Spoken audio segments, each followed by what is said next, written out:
Well of Radiance is actually the strongest roaming super in the game, and I'm about to show you how to make it into a roaming super powerhouse. That's more than just one that you'll keep in your back pocket for boss DPS. In fact, you'll be popping well after well after well with this insane solo Warlock setup whilst literally setting the whole world on fire. You probably think I'm crazy as it's the most static super out there, but you're wrong. Fortunately, this one allows you to use a bunch of your favourite legendary or exotic weapons and will give you maximum survivability on top of the insane damage output on tap with the ability to deal with all manner of champions in endgame content. First, you'll need to rise from the ashes with the Phoenix protocol. This will basically half your super cooldown on final blows or assists whilst within your Well of Radiance super. It has diminishing returns after 50%, but you can still easily chip away into 75% or more of your super returning by just damaging further targets. Well is already one of the fastest charging supers too, and then with stuff like Ashes to Assets on top of a touch of flame, solar blob grenade, or even orbs of power from harmonic siphon and firepower, you'll be popping them back to back. But the true unlimited power of this build all stems from a supremely potent fragment combo. This combo of fragments is only rarely seen on true roaming supers like Golden Gun, Hammers, or even the Warlock's Daybreak super. But thanks to how Well of Radiance works, classing final blows from your solo weapons whilst within a well as abilities, you can just make everything go.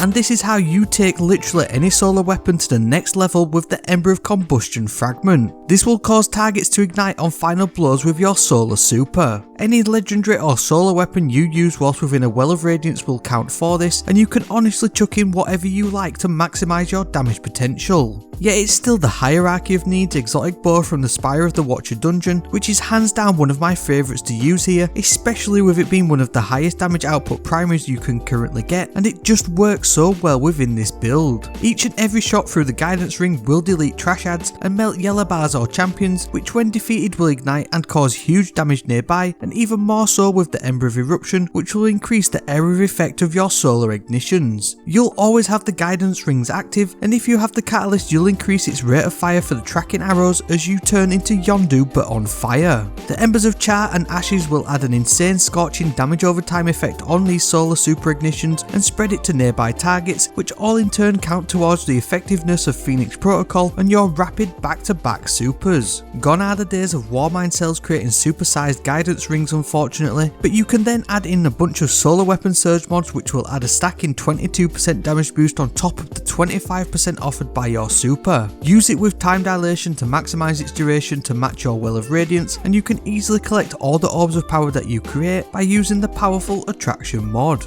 Simply make sure to position your Well of Radiance in prime position to give you 360 degrees access to as many enemies as possible, and you'll wonder why you've never tried this exotic combo before, turning a meme into the meta. The Destiny Item Manager build link is down below. Thank you all for your incredible support, and now find out why you might want to spend more time in the Spire dungeon this week by watching this video next.